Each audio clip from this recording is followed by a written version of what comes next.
Del turno de la mañana. El tema ya lo habíamos comentado, es feminismos y problemas contemporáneos. Tenemos como ponentes a la doctora Evangelina Cruz Dávila y al doctor Carlos Alberto Guerrero Torrentera.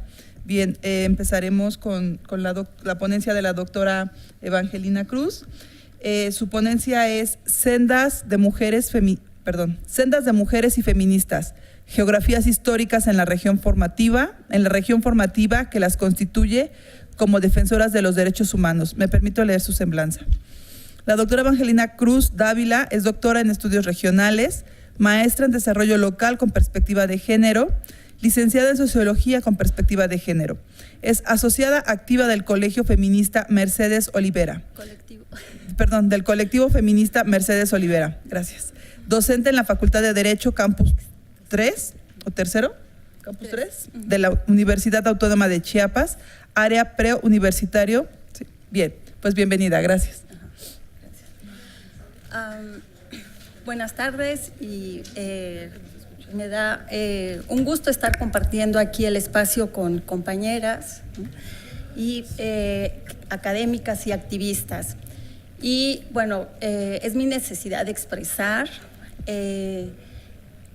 mi enojo, o sea, sí me da mucho enojo, cuando de alguna manera estamos desinformadas y la violencia contra las mujeres la enfocamos en la familia.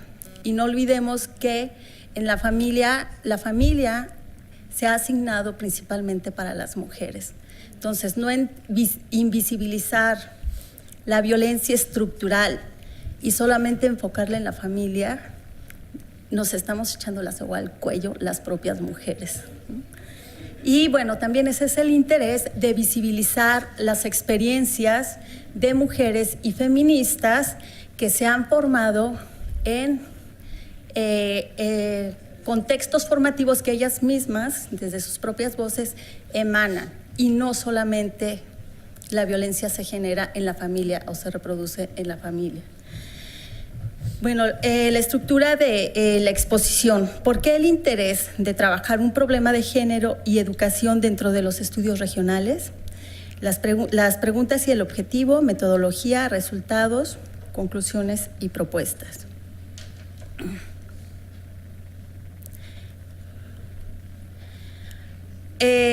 Las preguntas: ¿cuáles han sido los contextos formativos que han determinado el papel de las mujeres y feministas para configurarse defensoras de los derechos humanos de las mujeres? ¿Y se ha logrado avanzar en materia de educación e igualdad para las mujeres desde los instrumentos del marco normativo internacional, regional, nacional y estatal, en este caso Chiapas?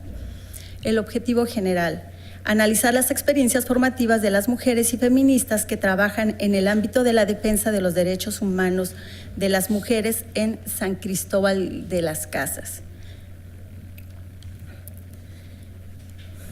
Bueno, como la investigación es dentro de un posgrado de CONACYT y de la UNACH, pues entonces habría que darle su marco teórico, ¿verdad?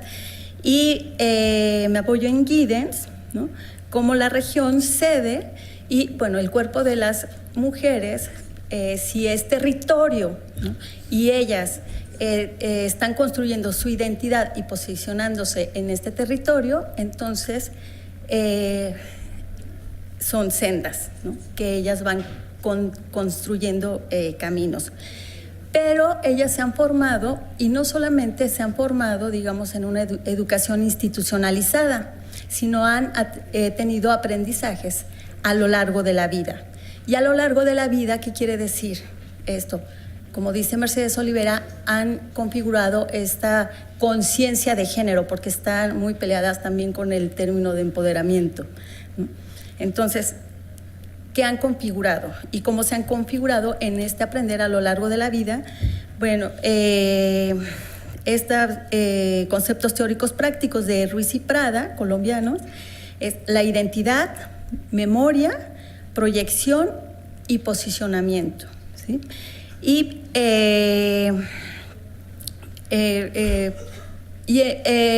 se han empoderado, aunque no están de acuerdo ellas que no se han empoderado, que más bien han tomado conciencia de género.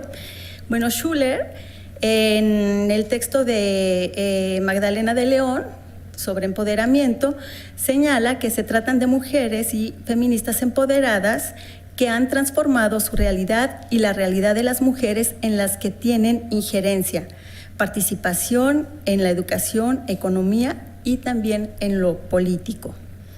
Bueno, ¿por qué y para qué el método cualitativo en estudios de mujeres?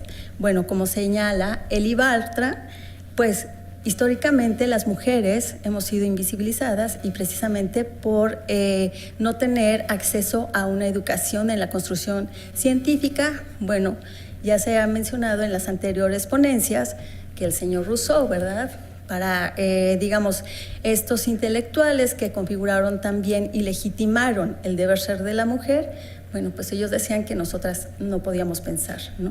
Y además no se tenía esa capacidad. Y también habían mencionado, ¿verdad?, que a cabello corto, ideas largas, pues yo vengo a demostrar que a cabello largo, ideas largas también, ¿no?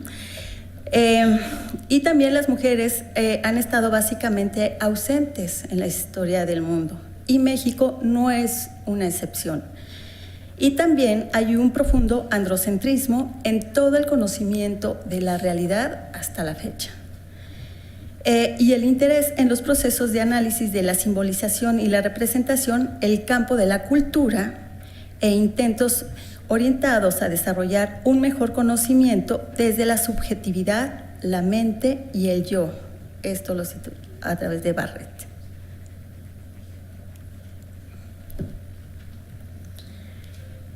Bueno, el binomio género-mujer nos remite a pensar en la construcción del uso de la acepción, el cual se refiere al conjunto de interacciones y de intersubjetividades representadas en la integridad del ser social, las prácticas, las creencias y prescripciones socioculturales, citado por Lamas, Amorós, Scott y Lagarde. Bueno, si queremos saber las experiencias de las mujeres, entonces Butler señala que la fenomenología comparte con los análisis feministas un mismo compromiso para afianzar la teoría en la experiencia vivida y para revelar la manera en que el mundo es producido por los actos constitutivos de la experiencia subjetiva. Lo personal es político, sugiere. En parte, que la experiencia subjetiva no solo es estructurada por la existencia de configuraciones políticas, sino que repercute en las mismas y a su vez las estructura. Y esto es lo que están haciendo estas mujeres en su contexto concreto, reestructurar estas estructuras patriarcales, capitalistas y neoliberales. Bueno, ¿quiénes son estas mujeres protagonistas de esta investigación? Bueno, se les ha cambiado su nombre, como ya sabemos, son reglas éticas en la investigación. Gabriela, que trabaja en una organización no gubernamental, hace 2 años tenía 53 años. Marcela, de 59 años, trabaja en una organización no gubernamental. Adelaida, de 63. Elena, de 52 años, Marieta, de 81, Paz, de 47, Berta, de 50, Esther, de 58, Irma, de 53 y María de la Luz, de 51. Bueno, precisamente ahora estas mujeres organizaron y feministas organizaron en esta semana el primer Congreso Feminista Internacional de Chiapas, entonces también en eso anda. Bueno, cada senda tiene una geografía histórica y esta geografía histórica tiene que ver, bueno, con su formación a lo largo de la vida y tiene que ver cómo se formaron en la niñez, en la juventud y en la adultez, de tal manera que en algún momento en copresencia se situaron en San Cristóbal de las Casas, conformaron esta región sede, para darle, posicionarse y darle identidad a este espacio como mujeres y feministas defensoras de los derechos de las mujeres. Bueno, ¿cómo señalo? ¿Con este? Ajá. Ah, bueno, ahí está. Uy. ¿En cuál? Ah.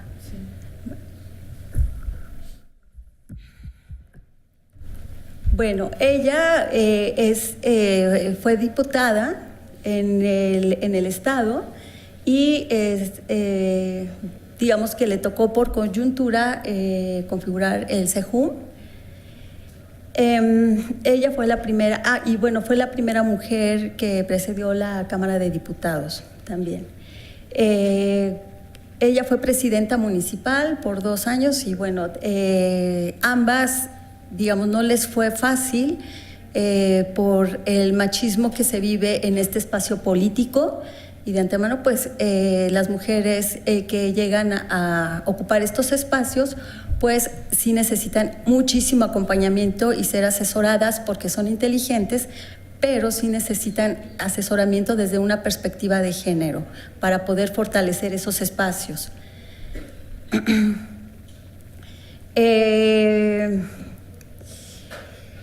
Gabriela, Marieta, Marcela y Berta, ellas y María de la Luz. María de la Luz estuvo en la Comisión del Estado en el área de género. Y bueno, las 4 tienen organizaciones no gubernamentales. Marieta, ella es académica, es SNI 3. Marcela, ella ha impulsado, digamos que a través de la ley de acceso a una vida libre de violencia, sí, se adoptara y adaptara a las necesidades de Chiapas y también a tipificar el feminicidio. Y Adelaida, Luz y Elena, digamos que ellas, hay una vinculación con instituciones del gobierno, con organizaciones no gubernamentales, pero están fortaleciendo los espacios desde la autonomía, digamos que también de alguna manera vinculadas con el zapatismo, ¿sí?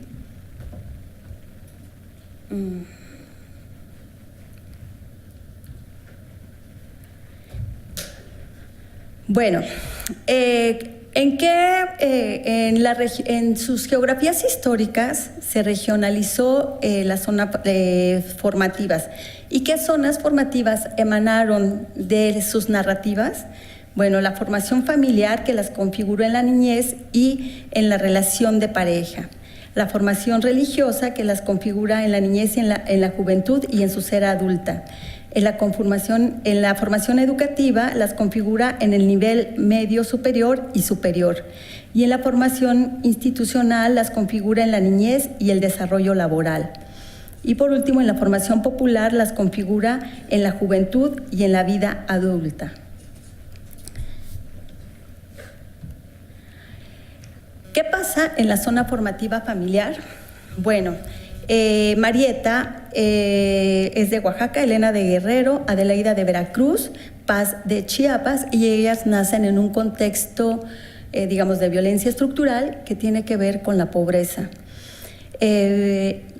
María de la Luz, Berta,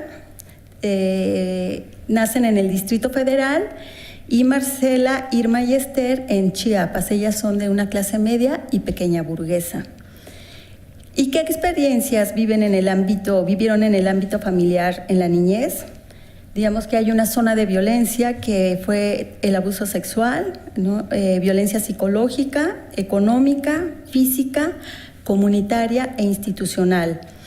Pero también hubo enseñanzas, principalmente de la abuela, de la mamá y de la trabajadora doméstica. Es decir, la nana, y ella la llama la sirvienta, ¿verdad? Como que todavía no cambia sus prácticas y necesita ahí perspectiva de género también. Bueno, un testimonio. ¿Y por qué decidí vivir sola? Porque no aguantaba la relación en ese momento con mi padre. Era muy violento. Todo este proceso que tenía también de silencio, de haber acumulado tanto silencio en mi cuerpo por no poder decir lo que me había pasado del abuso sexual. La presencia de mi abuelo continuamente en la casa, el que tenía que saludarlo de beso, Todo eso me tenía ya muy cansada. Dije, sí, si sigo aquí voy a terminar suicidándome. Me salvó la literatura, obviamente me salvó la poesía para todo eso. Me salvó el convencimiento de que no era yo la única la que estaba sufriendo condiciones de pobreza y también de violencia. Con lo de mi amiga dije, pues somos muchas. Otro testimonio. Entonces, esto que me revelaba en la relación familiar, porque mi abuela me decía barbaridades, es que pareces hombre, tienes los hombros muy anchos, no tienes nalgas. Me decía, estás toda plana, estás muy hombruda, pareces hombre. En la zona formativa religiosa, ¿cómo se formaron? Bueno, desde el ser hijas de María, ¿verdad? Que había que ir todo un año para ser hijas de María y llevar una cajita que, bueno, era una tortura porque tenían que poner y las flores, ¿verdad? Al Señor también. Estudiar primaria y secundaria en colegios de monjas, que esto fue en la década de los 70 y los 80. Además, también fue como único espacio de tranquilidad, pero no porque el padre o la madre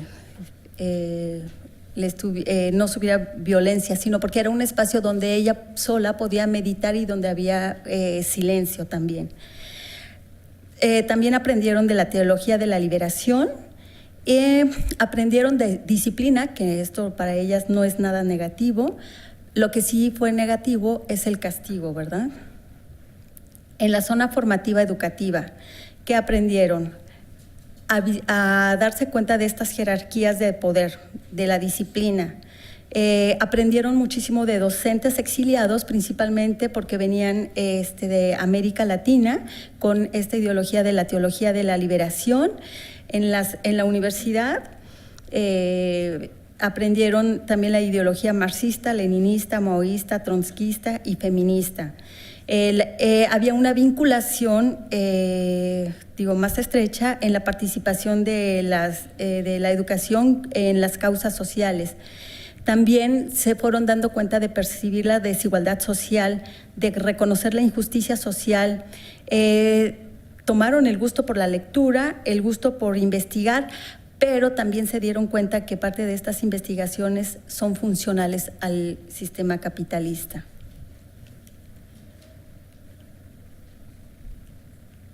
Ahí está. En la zona formativa institucional, ¿qué aprendieron? Aprendieron ellas a ejercer, que también tienen poder, ¿sí? A la resolución de conflictos, a que el Estado legitima los derechos, pero también el mismo Estado no respeta los derechos humanos.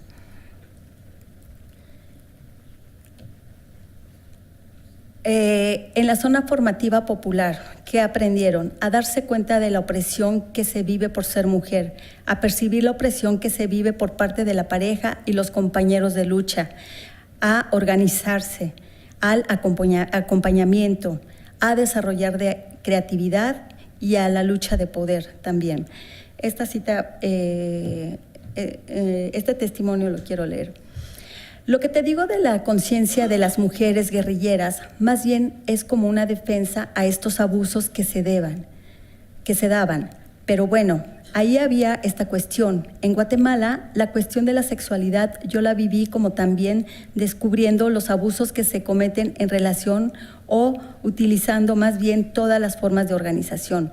Por ejemplo, la compartición, por ejemplo, llegaba un mando de una unidad o un grupo de trabajo y decía, a ver pues, que fulanita, la dirección te da la tarea de que me acompañes a tal parte, y era por el líder a tener sexo con el líder. Un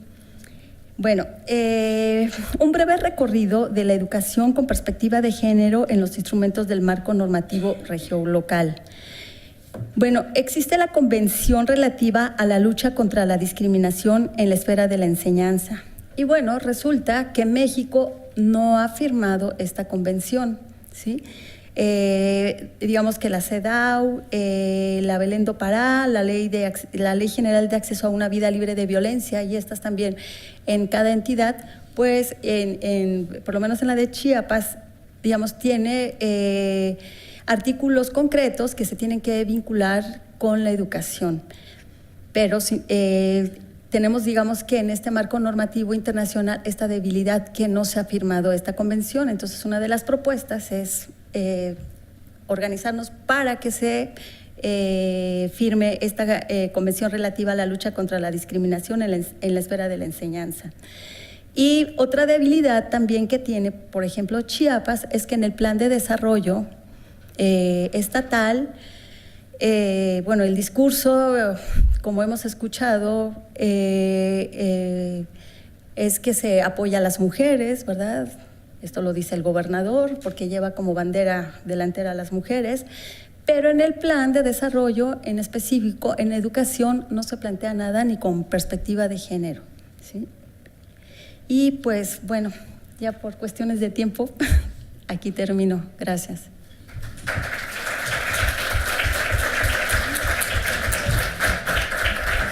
Pues muchas gracias, doctora Evangelina. Vamos a continuar ahora con la ponencia del doctor Alberto Torrentera. Me permito leer su semblanza, y la ponencia con la que nos está acompañando es Disforia de género y euforia de género, modelos culturales y conflicto social. Bien. El doctor Carlos Alberto Guerrero Torrentera estudió creación literaria en la Escuela de Escritores de la SOGEM, etnología en la ENA y filosofía en la UNAM. Es maestro y doctor en antropología social por el CIESAS, docente desde 2004 hasta 2009 en la Universidad Obrera de México y de 2009 a la fecha en la ENA. Ha trabajado en el Instituto de Investigaciones Jurídicas de la UNAM desde 2008, en el Núcleo Multidisciplinario para una Vida Libre de Violencia para las Mujeres, Cecilia Loria Sabiñón, del posgrado del Instituto de Investigaciones Jurídicas, donde ha sido responsable del área de teoría de género y participado en investigación, acción y docencia, elaborando diagnósticos y modelos de actuación de aplicación nacional y la capacitación correspondiente. Ha impartido cursos de teoría y perspectiva de género por parte de la UNAM, la UAM y la Asociación Civil CIDE en instituciones en la Ciudad de México y en diversas entidades del país. Trabajó en investigaciones sobre indígenas urbanos en 5 ciudades por parte del CIESAS y la CIDI, de 2006 a 2009. Ha elaborado diagnósticos para el Programa de Derechos Humanos del Distrito Federal en el capítulo de diversidad sexual y para el Instituto de las Mujeres de la Ciudad de México referente al acoso sexual. Ha publicado libros y colaboraciones de literatura, en especial poesía, así como coordinado libros y editado trabajos en torno a la filosofía, la antropología y el género. Bienvenido, Alberto. Gracias. Buenas tardes. ¿Se escucha? Sí, ¿verdad? Antes de nada, quiero agradecerles su presencia aquí en esta actividad, en este segundo congreso que organizamos, y también reconocer el esfuerzo de mis compañeras y mi compañero, quienes formamos parte del núcleo multidisciplinario que ya dio lectura Carla, y especialmente a la doctora Lizarena Pérez Duarte, quien es la coordinadora del núcleo y quien ha sido también nuestra formadora, al menos personalmente, a lo largo de mis años, en que mis coincidencias y diferencias han sido fructíferas, ¿no? Así que pues muchas gracias, compañeras, compañeros, y a Lizarena y a todos ustedes. Bueno, la presentación efectivamente está por allí, ¿verdad? ¿Sí se pudo poner, David? ¿Es Acá está. Ah, ahí estoy. Ahí me veo nada más en la televisión. Mi ego no llega tanto, ¿no? Como para verme en la tele, ¿no? Prefiero ver el PowerPoint, la verdad, que verme a mí. Bueno, se llama Disforia de género y euforia de género. Entonces, la presentación va un poco a caballo, mi ponencia, que ya corre el tiempo, ¿verdad? Que va, por un lado, situada en la parte de la pluralidad de las mujeres, pluralidad de violencias, que teníamos como la idea de enfocar la multiplicidad de existencia, precisamente de la condición de las mujeres, desde la etnicidad, la racialización, desde la diversidad, digamos, sexogenérica. Y por otro lado, lo que conlleva con las perspectivas de feminismos. Así que va un poquito a caballo esta presentación y va soportada en una investigación también empírica sobre terreno, básicamente en Buenos Aires y la Ciudad de México, una investigación doctoral en torno a las personas transgénero y transexuales, hombres y mujeres. Es de algunos ejes, que es la ética, la estética, y uno de sus ejes rectores, que era la discusión con la patologización y la despatologización de las identidades trans. Entonces, por eso lleva el título de disforia y euforia de género, concebida a su vez o enmarcada dentro de una teoría llamada la teoría cultural, sobre todo orientada por Mary Douglas, que es una antropóloga británica. Y bueno, entonces daría un poquito inicio más detenidamente a la presentación. Yo lo manejo, ¿verdad? Yo soy como a la antigua, ¿verdad? De pedir la siguiente, por favor. Pero bueno, voy a luchar como todo el mundo. ¿Para dónde apunto? ¿Dónde sea? Bueno, apunta para allá. Bueno, antes el término disforia, ¿verdad? ¿Por qué utilizar el término en esta connotación? Bueno, la disforia remite, como señala un poco la lámina, a malestares psíquicos sobre todo, que ha sido una forma común, frecuente, a partir de la cual se ha acompañado, reconocido, tratado, descrito a las personas, en este caso vamos a limitarnos en el tema de estudio, transexuales y transgénero, y en especial a las mujeres, que es el tema de investigación. Entonces, en la mesa anterior hubo varias participaciones de Jania, de la doctora Erika Sandoval y la otra colega, la doctora Diana Meneses, que exploraron los lineamientos generales de las condiciones en torno a las identidades transexuales y transgenéricas. Bueno, el concepto de disforia es uno de los que regularon o han regulado o han acompañado de forma significativa el tratamiento y la descripción clínica y las diversas formas que ha impactado e implicado en la vida cotidiana de las personas, asociada desde un ángulo de las militancias contemporáneas trans también como una forma de violencia, es decir, de tutelaje hacia sus identidades, su propia vida y dinámica subjetiva, y por lo tanto la situación, la contextualización de un trastorno. Entonces, que soy yo, ¿verdad? Perdón. Desde 1980 la transexualidad va a formar parte íntegra de un cuadro que es un libro, que es una suerte como de Biblia para los psiquiatras y las psiquiatras, que se llama el DSM. Hay varias ediciones, me parece que ya estamos en la 5ª edición en los años recientes, pero desde los años 80, cuando estaba la 3ª edición, entra el término de transexualidad, ¿va? Ahora, lo que es interesante es que términos como homosexualidad habían desaparecido en décadas anteriores de los manuales diagnósticos, en años anteriores. Entonces, bien o mal, las, digámosle, prácticas, vivencias y concepciones eróticos, sexuales, que no pertenecen o han pertenecido de forma estructural a la concebida o llamada heterosexualidad o cisnormatividad o cisgeneridad o cissexualidad. Los términos son muy complejos y aún no hay ni siquiera acuerdo en todos ellos en su uso y en el impacto que tienen, y son a su vez sumamente problematizables, pero no es el tema de este trabajo. Bueno, ese tipo de prácticas, digamos, eróticas o estigmatizadas o discriminadas, han sido, pues, sistemáticamente, como sabemos también, pues en entredicho, borroneadas, han sido ironizadas o han sido también patologizadas, que, les insisto, es uno de los ejes o niveles de violencia.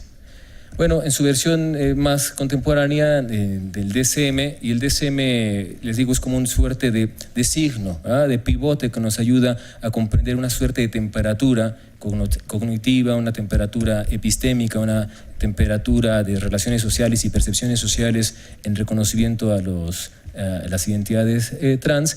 Bueno, hablan también de lo que se conoce como las disforias de género, que insistíamos en un inicio, el malestar, el sentirse incómodo o incómoda con una estructura anatómica y las representaciones o las relaciones subjetivas, identitarias, psíquicas o emocionales que se puedan generar en estos cuerpos. Bueno, es un poco básicamente lo mismo, la descripción de la voy a saltarme esta. Sin embargo, a mí lo que me interesaba enfocarlo era, debido a que el Congreso lleva por título Mejores prácticas para la erradicación de la violencia de género, es tratar de visualizar, comprender y compartir algunas reflexiones en torno a prácticas que efectivamente inciden o procuran o desarticulan relaciones de violencia, las ponen en entredicho, y son prácticas que inciden en su erradicación. De modo que bajo el concepto o el término de disforia podríamos suponer otro término que no está usado por las comunidades, no está utilizado por la academia, no es un concepto utilizado epistémicamente o compartido por Lazo los colegas, sino es un aporte que yo hacía, vamos a decir, una suerte de descripción que hacía en un trabajo de investigación, que podríamos contraponer a la disforia, la euforia de género, ¿va? O sea, a la disforia, el malestar, la incomodidad, el señalamiento, el oprobio, la burla, el rechazo, el estigma, como algunas comunidades, algunas personas, en este caso transexuales y transgenéricas, han resignificado las condiciones en las cuales son vividas, descritas, son visualizadas, son comprendidas o son patologizadas. Al contrario, en vez de hablar de una suerte de malestar del género, malestar asociado al género, habría una suerte de respuesta a ver el género como alegría, como euforia, como empoderamiento, posicionamiento, actividad creativa, actividad epistémica, lúdica, y en general una disposición tanto estética como política y ético-moral con el mundo, con la comunidad, con la familia, con los pares. Un ejemplo viene acá Elizabeth Mía, dice, o Efi Mía, una artista plástica bonaerense, quien por lo demás se suicidó, y acá lo traigo a colación porque entre euforia y disforia no son antagónicas o que una supla a otra. Desde luego la incógnita de existir nos acompaña, me parece, a quienes vivimos en el mundo, ¿verdad? Es casi una condición humana, el sufrimiento, la interrogación, preguntarnos quiénes somos, creo una condición de nuestra existencia. Bueno, en el caso de las identidades trans a veces es asociada a una patología, a una anormalidad, a una disfunción, y no es que no sea como tal existente o recurrente, o por lo tanto que sea una condición también entre personas trans. No quiero que parezca simplemente una imposición, una oposición binaria, ¿verdad? Sino la reconstitución política de las prácticas a partir de las cuales la identidad de género y las adscripciones del género pueden repercutir en la reconfiguración de las relaciones menos asimétricas entre las personas. Y bueno, Efi Mía, que tenía una suerte también de angustia por existir, se suicida. Era una artista bonaerense quien posicionaba a través de esas expresiones plásticas, sin embargo, esta condición, les digo, lúdica, alegre, a veces contrahegemónica de algunos preceptos o concepciones tradicionales asociadas al género. Esta frase que dice siempre soy mujer, lo escribía con sangre que se sacaba del cuerpo,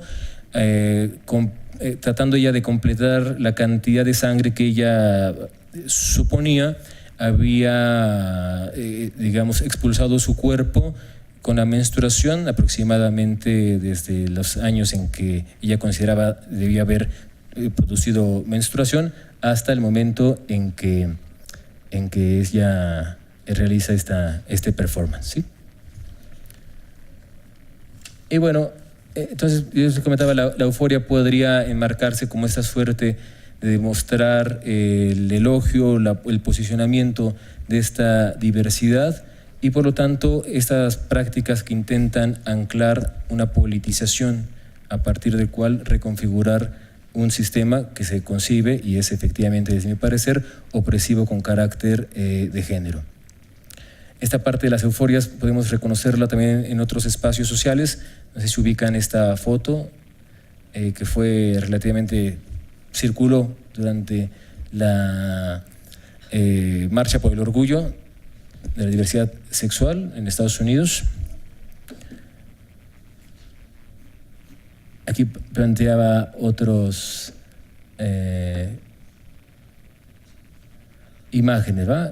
Cómo se puede vivir como una suerte de su secreto fue descubierto, sacado, ¿va?, a la luz, una suerte de visión previa que concibe que son vidas que tienen que vivir precisamente en el aislamiento, en la secrecía, en el olvido, a una suerte de concepción más contemporánea de estas prácticas y estas militancias que reordenan o intentan reordenar las relaciones sociosimbólicas entre las personas, a partir de las cuales ya no hay básicamente una suerte de anclaje en la secrecía, en el silenciamiento o en el oprobio, sino en el orgullo y la presencia politizada de su propia identidad en un contexto social. Y bueno, me interesaba también correlacionarlo en otro par de ejes. Aquí no sé si se ve bien esta imagen. Bueno, se dice orgullosa de ser trans, y el otro es, se llama el Santo Marica o Cristo Marica, creo que, no recuerdo exactamente el nombre, pero es el término que lleva de una artista también plástica mexicana, Madrushka, que se llama en su producción estética. Tenemos aquí otras fotografías de la marcha de orgullo de la diversidad sexual en la Ciudad de México, una que dice evidentemente soy mujer transexual, ¿verdad? Y la otra son mujeres también trans que están posando para la escena fotográfica. Había varias personas, varones sobre todo, que querían tomarse imágenes con ellas durante la elaboración del trabajo de campo. Pero señalaba, yo quería a su vez enmarcarlo en dos procedimientos, o en dos ejes o dos espacios analíticos. Un lado el que tiene que ver con la idea de la ética o la posición de lo ético-moral, y por otro lado el que tiene que ver con la concepción de los modelos o de la teoría cultural. Entonces, ¿qué entenderíamos por ética o por moralidad? Bajo este entendido, insisto, que tiene que ver con prácticas y desarrollos politizados para la transformación de las relaciones desiguales entre hombres y mujeres y la violencia que les acompaña. Bueno, ética como los procesos reflexivos, lo tomo esta distinción analítica de un filósofo marxista que es Adolfo Sánchez Vázquez, que no era versado, ¿verdad? Sabemos en perspectiva de género, no eran temas que les interesaban, pero bueno, los filósofos podemos hacer eso, ¿verdad? Llegarnos conceptualmente de otros y trabajar categorialmente las definiciones.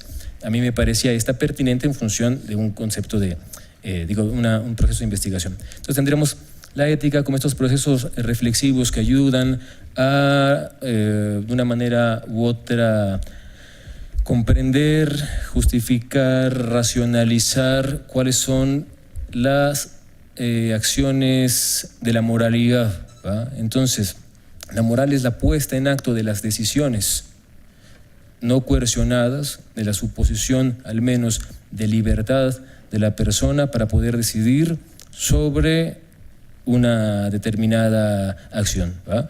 Entonces no existe, por lo tal, a prioris morales. La moralidad no es a priorística, ¿va? No hay valores predeterminados de la moral. En muchas ocasiones se supone, o digamos el término común, a veces creer que la moral son como las buenas costumbres.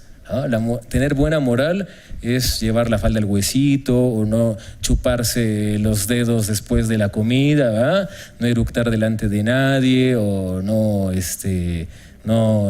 tener ninguna acción que dañe los buenos principios. Bueno, la moralidad no sería eso, porque la moralidad implicaría, desde esta perspectiva, la no coerción. Mientras si existe coerción, no puede haber decisión del acto moral. ¿Sí?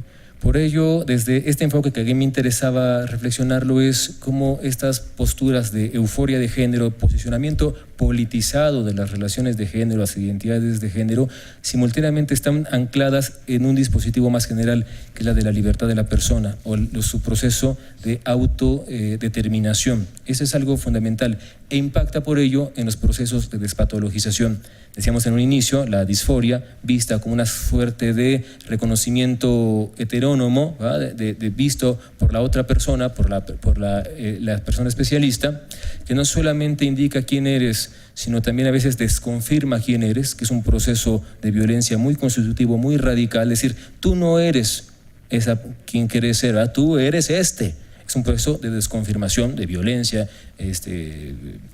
cotidiana que vive las identidades trans. Bueno, el posicionamiento ético-moral también ha situado para impugnar los saberes psiquiátricos, es decir, los poderes heterodireccionales o de heterodesignación que intentan diseñar, conformar y acompañar concepciones o subjetividades presuntamente conflictivas o presuntamente desequilibradas o no plenamente armónicas entre su experiencia y su propia representación.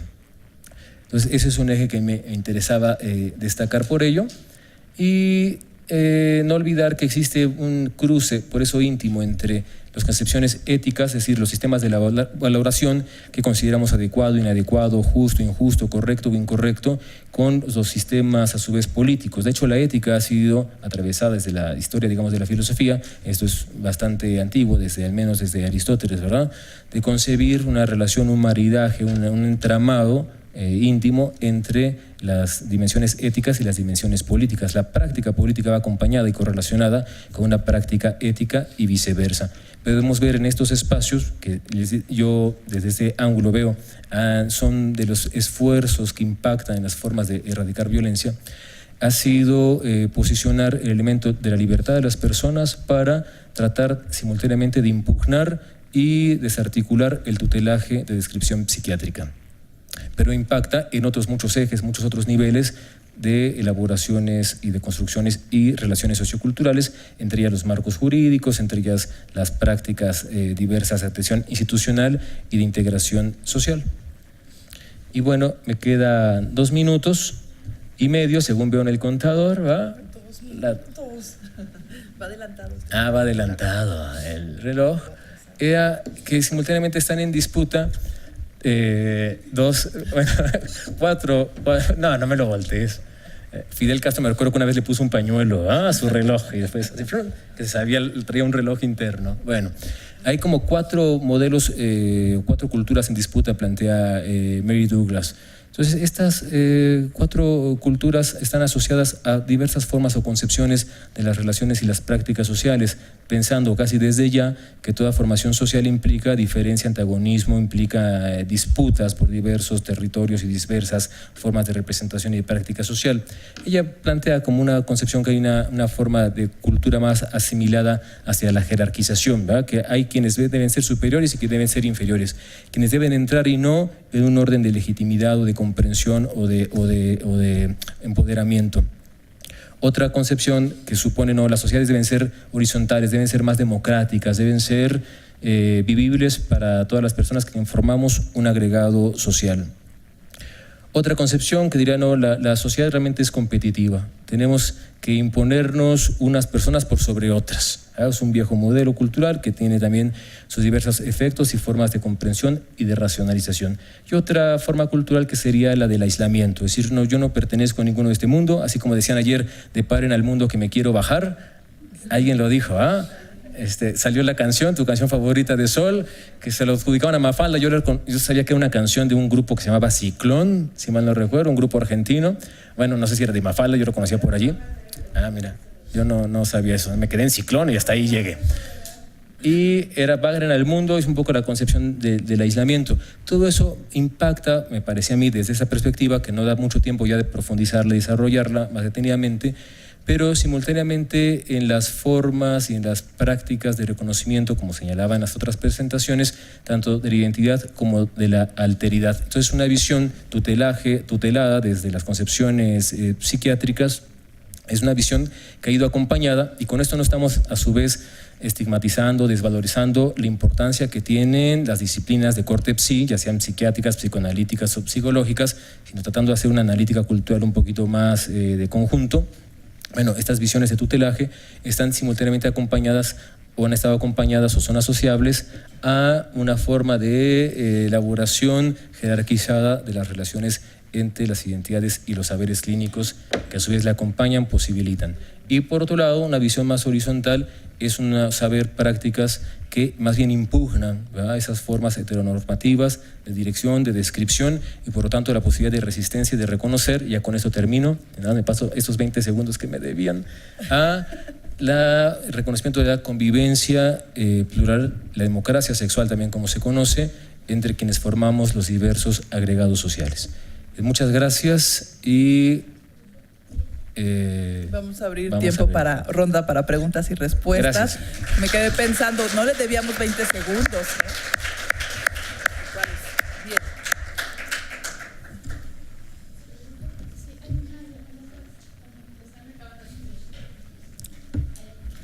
Bueno, pues a lo largo de toda la sesión del turno matutino hemos podido ver no solo esta pluralidad de mujeres, sino la pluralidad de violencias en las que estamos inmersas todas. ya desde las condiciones particulares que presentamos en nuestro contexto, en nuestra realidad, ¿no? Y cómo también eso influye para que vayamos trabajando justo desde lo que implica ya el reconocernos y crear integrar desde nuestro contexto para defensoras de derechos humanos, ¿no? O sea, cómo estos contextos históricos, incluso las regiones geográficas donde estamos, desde los espacios nos permiten también ir atravesando por estos procesos de empoderamiento y llegar justo a la parte el planteamiento, ¿no? ¿Y qué hacemos? O cómo mejoramos no solo nuestras condiciones, sino las condiciones de nuestro entorno, ¿no? Bien, me parece que solo hay una pregunta. Son dos. Llegarán. Entonces, en este momento será para Alberto y esperamos la otra. La leo la pregunta. Dice, ¿qué opinas? Me gusta que me hablen de tú.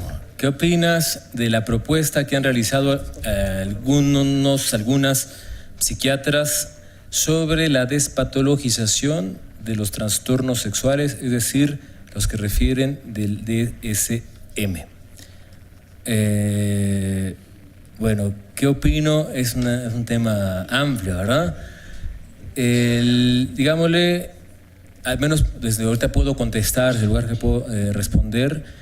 No olvidemos que parte de estos trastornos a su vez están asociados con algo que se le reconoce como las parafilias. Entonces también no habría que mezclar, ¿verdad?, los trastornos de identidad sexual con la actividad de las parafilias.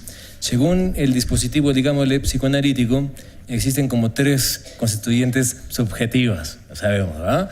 La psicosis, la neurosis y la perversión, ¿verdad? Entonces, la perversión se caracteriza, según el modelo, digamos, de corte psicoanalítico, por simultáneamente reconocer y negar la diferencia sexual. Eso diferencia la perversión de la neurosis y de la psicosis, ¿ah? La neurosis lo que hace es reconocer y por lo tanto reprimir.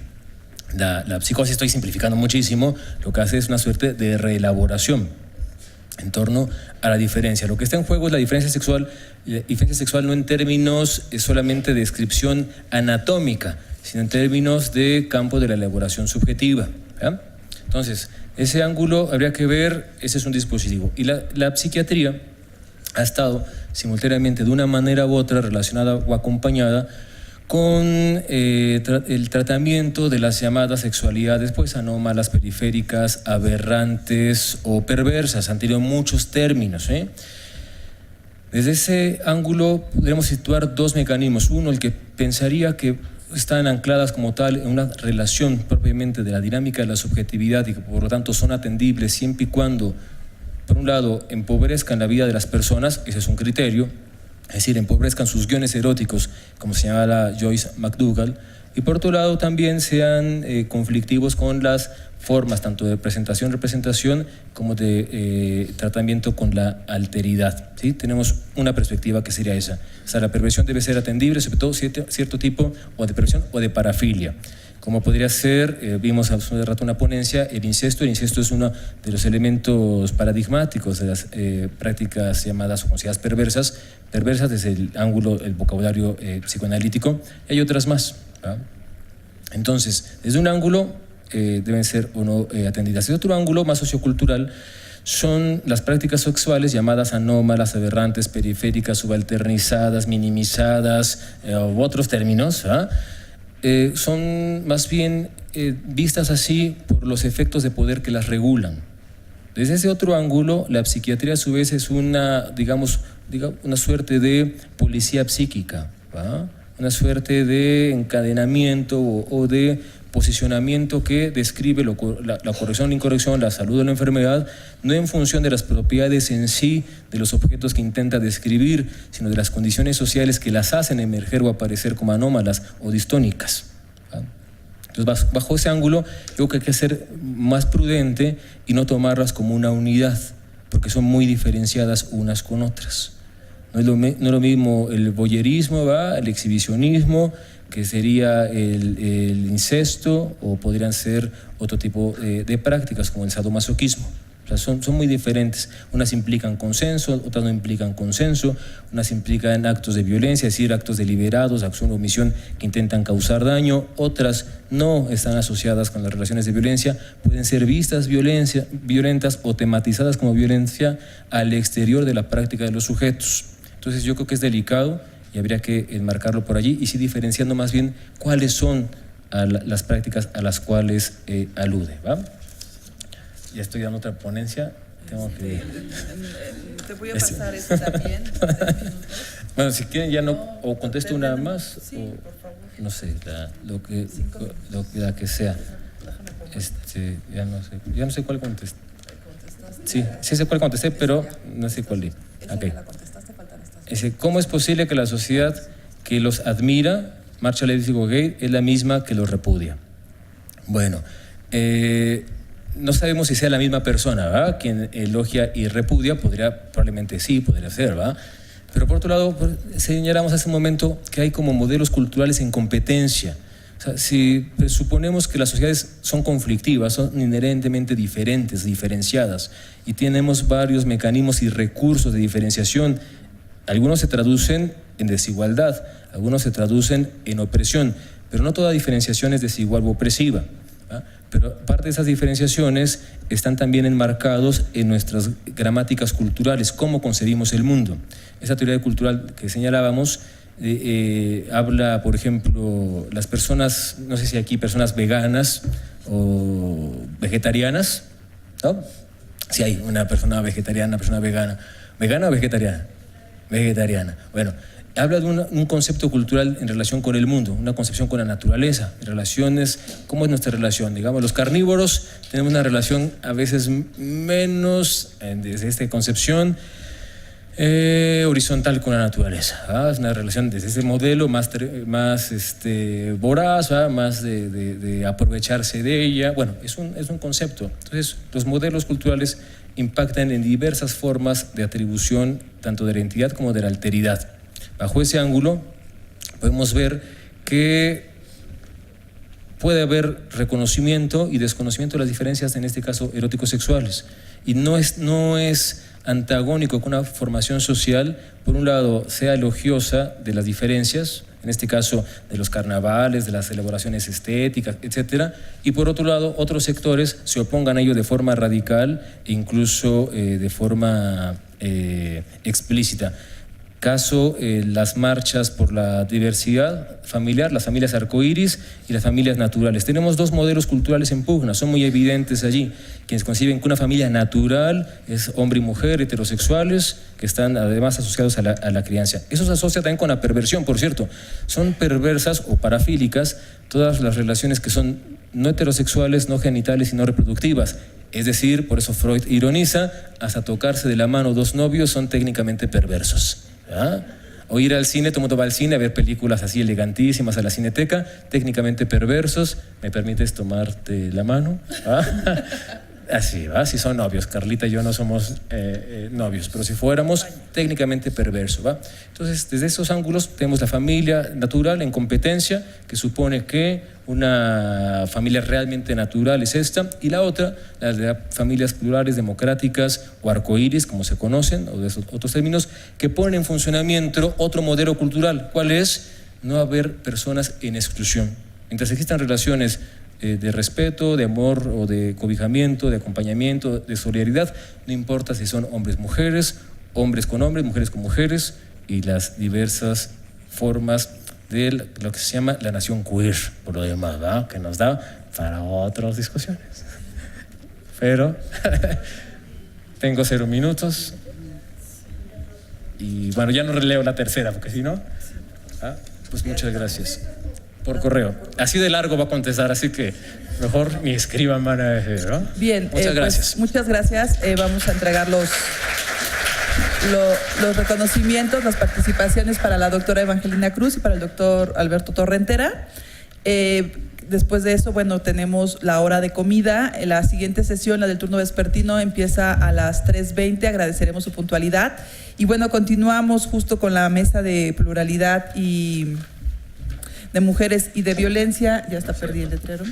pero empezamos con el tema etapas de la vida de la mujer y entornos sociales. Entonces, bueno, pues los esperamos aquí más adelante. Gracias. Gracias.